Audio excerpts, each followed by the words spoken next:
عليكم ورحمة الله وبركاته، أهلا وسهلا بكم في حلقة جديدة من افتي. النهارده بنتكلم عن مجلس الشعب، هل مجلس الشعب ده سلطة تشريعية ولا سلطة تنفيذية؟ وهل هو جهة مستقلة بذاتها ولا لا؟ ده اللي احنا هنعرفه مع الناس، تابعونا وخليكم معانا. عصام عز. عصام، لو تفتكر ان لو مجلس الشعب بقى سلطة مستقلة بذاتها بقى تمام عن السلطة التنفيذية، هيقدر يخدمنا احنا ازاي كمواطنين؟ هو مجلس الشعب مش سلطة تنفيذية، هو سلطة تشريعية. تمام، هو اللي بيقدر يسن القوانين، وهو يعني بيتكلم باسمنا بلغة الشعب. يعني في كل واحد مندوب عننا، مندوب عن الشعب، هو اللي بيبقى في مجلس الشعب بيتكلم باسمنا، بيجيب لنا حقنا لو في حاجة الحكومة مثلا ظلمانة او حاجة زي كده. هو اللي بيقدر يستدعي الحكومة، يستدعي الوزراء، ويقدر ياخد لنا حقنا بشكل كامل. ده المفروض، يعني ده مهام مجلس الشعب.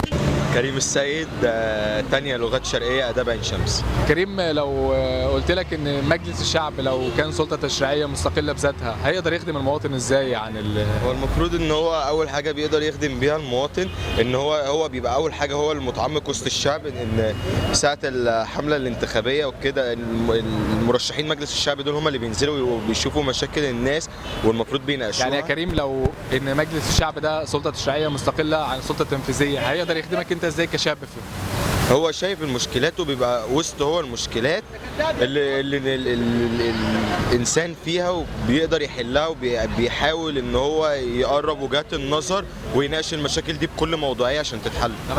تعرف بيك؟ احمد سليمان. كلية ايه يا احمد؟ حقوق انجلش. ابو حميد، لو قلت لك دلوقتي ان مجلس الشعب لو كان سلطه تشريعيه وكانت مستقله بذاتها عن السلطه التنفيذيه، كان هيقدر يفيدك انت ازاي كمواطن؟ بص، هو مجلس الشعب كسلطه تشريعيه هو المفروض ان هو بيبقى فيه تشريع، ان هو بيجمع الاراء بتاعه المواطنين بتاعه الدايره بتاعته، بيحاول ان هو يوصلها للمجلس الشعب عشان يبقى فيه بعد كده تنفيذ للقرارات دي. ان هو بيحاول يوصل كل راي مواطن فقير بالمتطلبات بتاعته في الدايره بتاعته، في الاحتياجات بتاعته اللي هي المعيشيه عامه، كل المشاكل دي بيحاول ان هو يوصلها. طب ابو حميد، لو قلت لك يعني لو ان هو كان مستقل بذاته عن السلطه التنفيذيه، كان هيخدمك انت ازاي كشاب مثلا؟ بص، هو اللي بيخدم كشاب غير اللي بيخدم مجموعه كبيره او دايره كامله، لان الخدمات الشخصيه غير الخدمات العامه، فهو بيفيد الدايره بتاعته، بيفيد المحافظه بتاعته، مش بيفيد شخص واحد. محمد زكريا. ابو حميد، لو قلت لك ان مجلس الشعب ده لو كان مثلا سلطه تشريعيه وكان منفصل عن السلطه التنفيذيه، تفتكر كان هيخدمك انت ازاي كشاب او كواحد من ابناء مصر يعني؟ مجلس الشعب هيفيدني مثلا ان هو بيوصل اراء الناس، مثلا المشاكل بتاعت البلد نفسها او مشاكل الناس الفقيره هو بيوصلها، بيحاول يتكلم في القواضي او القضايا اللي مضايقه الناس. تعرف بيكي؟ يسرا مجدي. يسرا، لو قلت لك دلوقتي مجلس الشعب لو هو سلطه تشريعيه مستقله بذاتها عن السلطه التنفيذيه، يخدمنا احنا ازاي كشباب او كمواطنين؟ بصوا، انا ممكن اقول لك حاجات كتير واقعد بقى اقول لك احنا عايزين ايه كشباب، بس حاجه متخصصه قوي انا ما بحبش افتي، ما بلاش نفتي في حاجه ما نعرفهاش يعني. يعني انت شايفه ان هو ما ينفعش تتكلمي في حاجه انت مش فاهمه فيها؟ يعني لازم ابقى فاهماها 100% عشان اقدر اتكلم فيها. انا بشكرك جدا يا يسرا، شكرا. قلت لك ان مجلس الشعب كان سلطه تشريعيه مستقله بذاتها عن السلطه التنفيذيه، كان هيخدمنا احنا ازاي كمصريين؟ يخدمنا ان هو يعني مجلس الشعب ده بيتكون من كل الدوائر اللي في مصر عامة، مش بس في محافظة القاهرة، كل المحافظات، مستوى المحافظات كلها.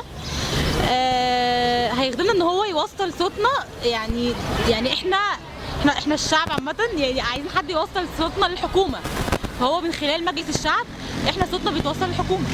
كريم، لو قلت لك ان هو اصلا سلطه تشريعيه، هو سلطه مستقله بذاتها، انت كده كل الكلام اللي انت بتقوله ده بتفتي؟ ايه؟ بتفتي؟ على ايه؟ اللي انت يعني هو فعلا سلطه مستقله بذاتها، هو سلطه تشريعيه، انت كده فتيت يعني؟ لا، انا لازم افتي يعني؟ حبيبي يا كريم. حبيبي. طب انا يا يسرا، لو صدمتك وقلت لك ان مجلس الشعب يعني سلطه تشريعيه وهو فعلا مستقل بذاته عن السلطه التنفيذيه، انت ما ركزتيش في الكلام، يبقى انت كده بتفتي؟ لا، انا كده بفتي. شكرا. طب انا لو صدمتك وقلت لك ان هو اصلا فعلا سلطه تشريعيه ومستقله بذاتها عن السلطه التنفيذيه، يبقى انت كده بتفتي؟